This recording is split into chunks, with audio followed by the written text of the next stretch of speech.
आइए मित्रों, हमारे YouTube चैनल स्वाध्याय में आपका हार्दिक स्वागत अभिनंदन।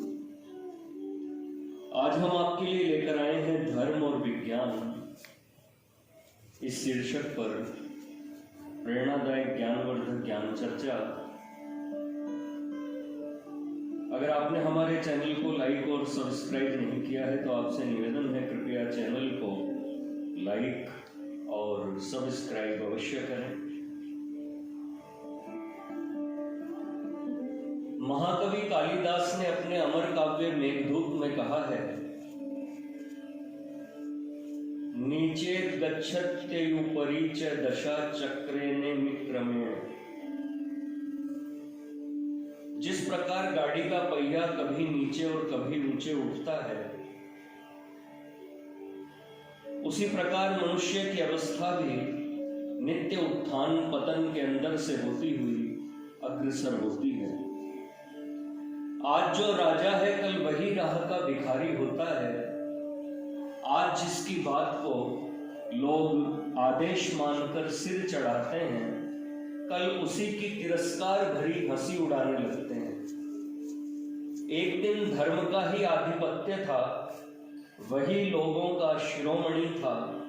वेद वेदांत पुराण तंत्र काव्य कथा कर्म मंत्र सब में, मानव जीवन के प्रत्येक रंध्र में उसी की जय घोषणा ध्वनित होती थी।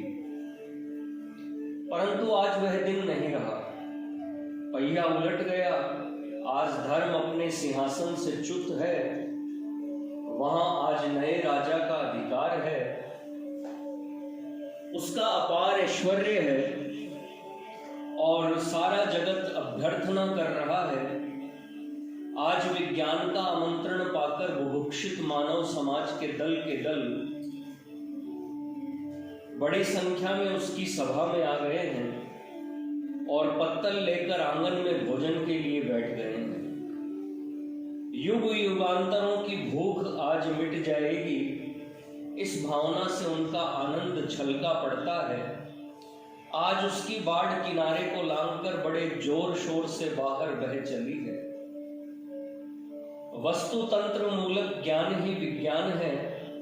जिस ज्ञान में ज्ञाता छिपा हो, केवल ज्ञेय वस्तु ही विच्छिन्न होकर पद्म पत्र के समान अपने को धीरे धीरे सब ओर फैला देती हो, उसका नाम विज्ञान है। इसी से इसमें वस्तु के ऐश्वर्य का पता लग जाता है एवं उस वस्तु के स्थितिशील होने के कारण इसके ऐश्वर्य का भी ज्ञानी अज्ञानी साधक असाधक सभी श्रेणी के लोग बिना भेदभाव के समानता से भोग कर सकते हैं। वस्तु तंत्र मूलक सभी ज्ञानों का यह एक ही नियम है। इसलिए जो साधक योगासन पर बैठकर वस्तु के अंतर्निहित सत्य का साक्षात्कार करता है, वस्तु केवल उसी को अपने अंतरलोक का ऐश्वर्य नहीं दे देती, सर्वसाधारण के लिए उसका द्वार खुल जाता है। इसी कारण विज्ञान से मानव समाज का ऐश्वर्य बढ़ गया है। मनुष्यों की दीनता बहुत कुछ दूर हो गई है। प्रकृति की पहनाई हुई पराधीनता की बेड़ी टूट रही है।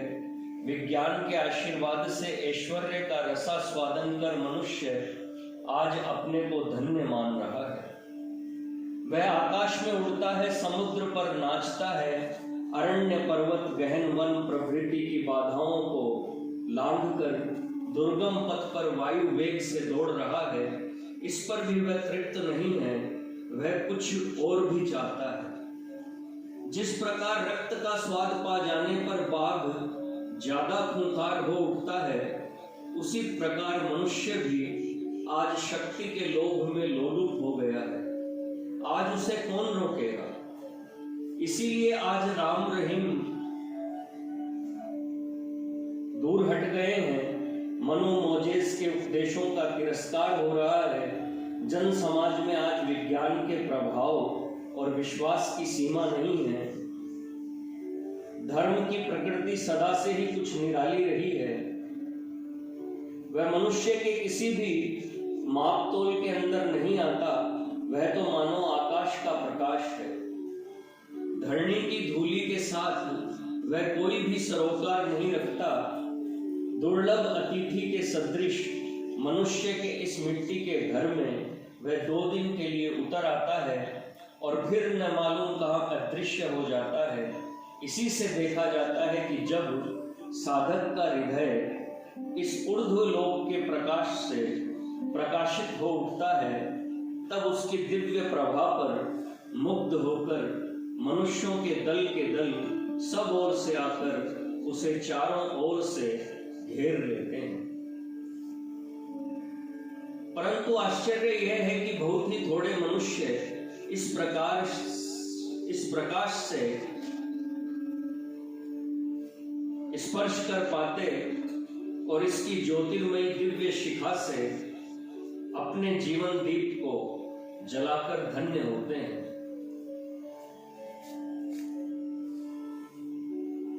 शेष सभी लोग उस साधक के केवल बाहरी जीवन की नकल करते हुए जीवन के दिन व्यतीत करते हैं। अन्न का पता न पाने के कारण उन्हें छिलकों से ही संतुष्ट होना पड़ता है। इसीलिए सत्य दृष्टा ऋषियों के कंठ से गंभीर उदात्त स्वर में यह अपूर्व वाणी उद्घोषित हुई है। नायमात्मा प्रवचनेन लभ्यो न मेधया न बहुना श्रुतेन यमे वेश वृणुते तेन लभ्य स्तयेश आत्मा वृणुते तनुगुण स्वाम। प्रवचन, पांडित्य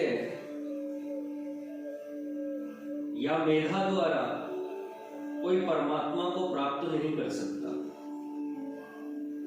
वे स्वयं कृपा कर जिसको वर्ण करते हैं वही उनको प्राप्त होता है। उसी के सम्मुख परमात्मा अपने को प्रकट करते हैं। इसी की प्रतिध्वनि गीता कर रही है। मनुष्याणां सहस्रेषु कश्चित् धतति सिद्धये यततामपि सिद्धानां कश्चिन् मां वेत्ति तत्वतः। हजारों मनुष्यों में कोई एक सिद्धि की प्राप्ति के लिए प्रयत्न करता है और उन यत्नशील सिद्ध तपस्वियों में भी कोई एक बिरला ही भगवान को प्राप्त करने में समर्थ होता है। यदि इस पथ के पथिकों की यही गति होती है, यदि करोड़ों यात्रियों में से 1 या 2 ही वास्तविक गंतव्य स्थान पर पहुंच सकते हैं, तब तो इस पथ के पथिकों को बहुत ही दुख सहन करना पड़ेगा। यह मार्ग शूरस्य धारा निशिता दुरश्यया है, इसमें संदेह ही क्या है। इसीलिए युग युग में न मालूम कितने नए नए संघ संप्रदायों का प्रादुर्भाव हुआ, कितने ऋषि योगी संत साधुओं का समागम हुआ, कितने प्रकाश चमके और फिर बुझ गए। पर इस जगत के जय करने के लिए निकले हुए यात्रियों में से हम करोड़ों दीन दरिद्र प्रकाशहीन आहारहीन यात्री युग युगांतरों से वंचित हुए। जिस अंधेरे में थे उसी अंधकार में रह गए। विज्ञान की बाहरी वस्तुओं से ही आत्मीयता है, उसका सारा कारोबार जड़ के साथ ही है। मानव मन या मानव आत्मा की वह कोई परवाह नहीं करता। इसलिए यद्यपि किसी दिन जन सेवा व्रत को लेकर ही उसका अभ्युदय हुआ था, परंतु आज उसकी वह जनार्दन मूर्ति प्रकट हो रही है। विज्ञान की सबसे सुलभ कीर्ति है जन साधारण के नेत्रों को सहज ही कुछ का कुछ दिखा देना। इस यंत्र सृष्टि पर यदि थोड़ी गहरी दृष्टि से विचार करें तो समझ में नहीं आता कि यंत्र मनुष्य का गुलाम है या मनुष्य ही यंत्र का गुलाम है। किसी भी कारखाने के प्रतिदिन के कार्यों को देखकर अवाक हो जाना पड़ता है। किस प्रकार हजारों मजूर इन कलों के इशारों पर चलकर स्वयं पूरे कल ही बन गए हैं। वे भी अमृत के पुत्र हैं। उन्हें हृदयाकाश में भी ईश्वर का महासिंहासन नित्य सुरक्षित है। इस बात का बोध होना तो दूर रहा, प्रत्युत वे तो शायद यह भी भूल गए हैं कि हम मनुष्य हैं और हमारे भी हृदय है, मन है, स्नेह है, प्रेम, प्रीति, इच्छा, अनिच्छा और स्वाधीनता है। एक बड़ी भारी रेल इंजन घर द्वार को कपाता हुआ हंस करता प्लेटफार्म पर आकर खड़ा हो जाता है।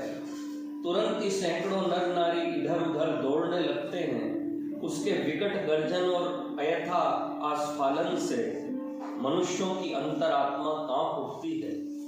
जड़ शक्ति की इस ऐश्वर्यमयी मूर्ति के सामने मनुष्य की आत्मशक्ति म्लान हो जाती है।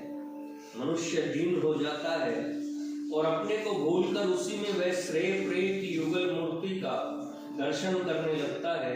इस प्रकार यद्यपि मुट्ठी भर थोड़े से मनुष्यों की सुख सुविधा के लिए विज्ञान हजारों मनुष्यों को पीस डालता है, तो भी उसका पुरस्कार मनुष्य की स्थूल इंद्रियों का प्रत्यक्ष विषय होकर दिखलाई पड़ता है एवं विचार आचार की किसी दुष्प्राप्य जटिलता की सृष्टि न कर नगद धर्म की व्यवस्था करता है। इसीलिए लोग उसी पर विश्वास करते हैं। इसीलिए चिरवंचित मनुष्य समाज की आज विज्ञान के दरवाजे पर भीड़ लग गई है। आज विज्ञान का एकाधिपत्य है, परंतु यह बात स्मरण रखनी चाहिए कि जिस प्रकार मनुष्य के पेट है उसी प्रकार मस्तिष्क भी है। वह जिस प्रकार भोजन की तृप्ति चाहता है उसी प्रकार उसको मन का आनंद भी वांछनीय है। विज्ञान भी सत्य को देखना चाहता है और दर्शन भी उसी सत्य की खोज में है। दोनों का साध्य एक है, साधना भिन्न भिन्न है। विज्ञान वस्तु को पीसकर, चूर्ण कर, तपाकर, जलाकर, उसमें विविध क्षारयुक्त जल मिलाकर, बाहर की ओर से उसका अनेक प्रकार से विश्लेषण कर सत्य की खोज करता है। धर्म की पद्धति इसके बिल्कुल विपरीत है। वह अंतर की दृष्टि से पदार्थ का भली भांति संपूर्ण रूप से विश्लेषण कर उसमें जो आनंद रूपम यत ज्योति आनंद रूप प्रकाश मिलता है उसी में सत्य की मूर्ति देखता है। इसीलिए विज्ञान का सत्य जड़मयी पृथ्वी का 90 संख्याओं से निर्दिष्ट रूप रसहीन पंजरास्थि मात्र है। आवश्यकता होने पर हम उसे उपयोग में ला सकते हैं, पर उससे प्रेम नहीं कर सकते। पर धर्म का सत्य है सच्चिदानंद की उस एक अखंड छाया की आनंदमय अनुभूति, जो ऊपर से उतरकर इस दृश्यमान जगत के असंख्य नाम रूपों के समस्त हृदयों में विराजित है। परंतु स्थूल के प्रति हमारी आसक्ति अधिक होने के कारण हमारा आकर्षण इस देही की अपेक्षा देह की ओर ही अधिक है और इसी से हमारी दृष्टि में स्थूल का गौरव अधिक है। इसी से देह ने ही साधारणतः हमारे प्रथम और प्रधान स्थान पर अधिकार कर रखा है। इसीलिए हम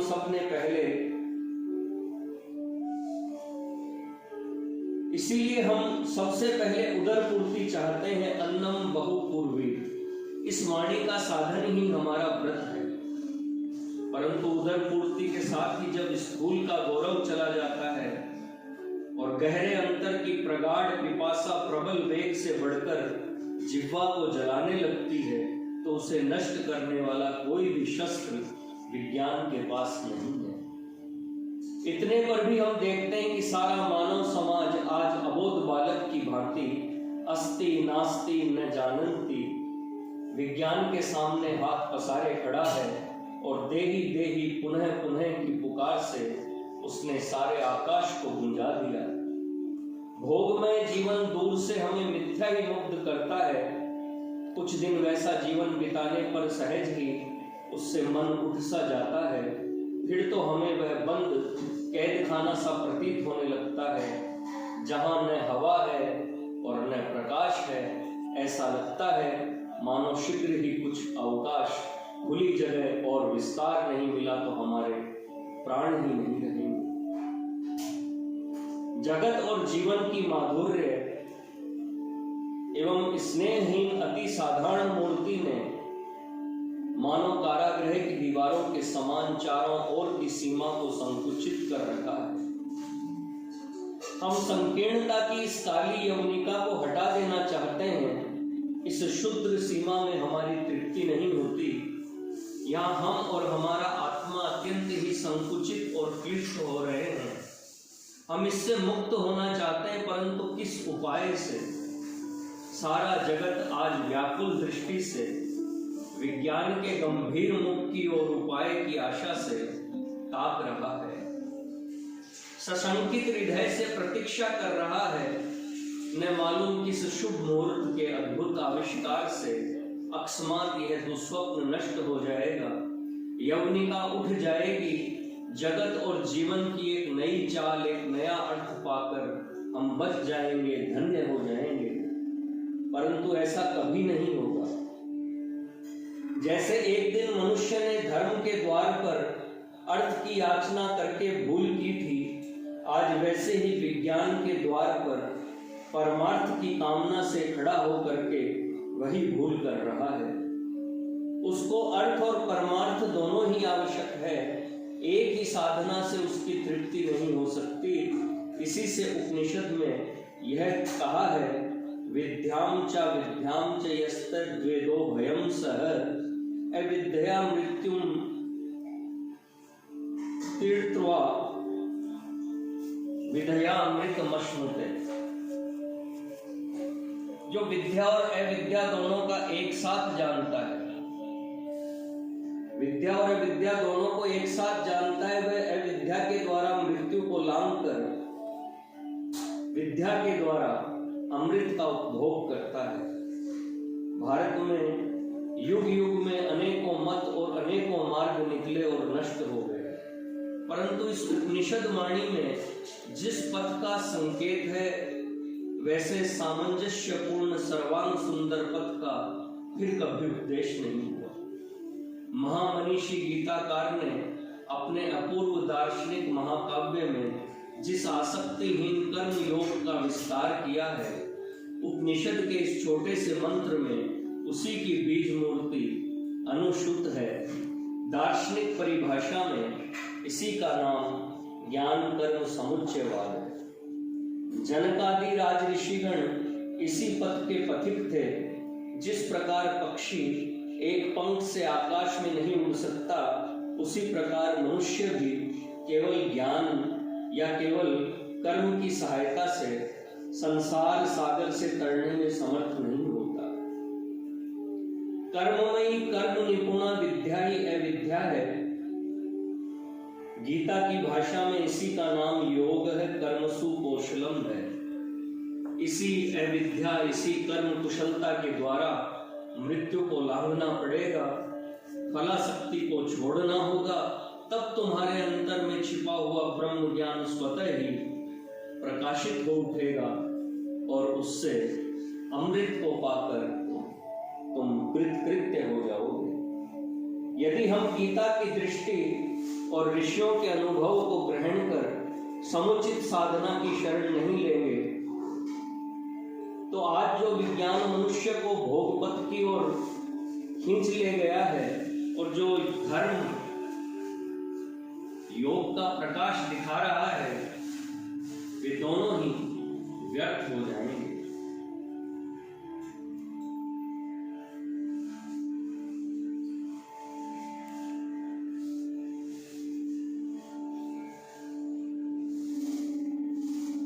विनय यह तुमसे जगदाधार, शरण चरण में मिले तुम्हारे हमको दोन विसार। जग जीवन है एक पहेली, बड़ा विकट व्यापार, मतलब के सब संगी साथी, मतलब का व्यवहार।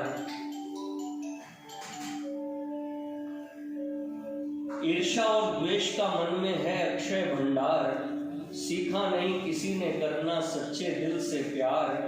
पग पग पर दुख दर्द भरा पथ, धोखाधड़ी अपार। इस नन्हे से जीवन में उठ इतना हाहाकार, देव हमारी भूलों का क्या है कोई प्रतिकार। मार्ग च्युत जनक ध्रुव, तू है तेरा आधार।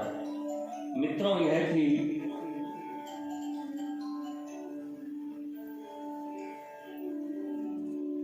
धर्म और विज्ञान इस शीर्षक पर प्रेरणादायक ज्ञानवर्धक ज्ञान चर्चा। अगर आपको हमारा चैनल पसंद आए तो इसे लाइक और सब्सक्राइब अवश्य करें। धन्यवाद।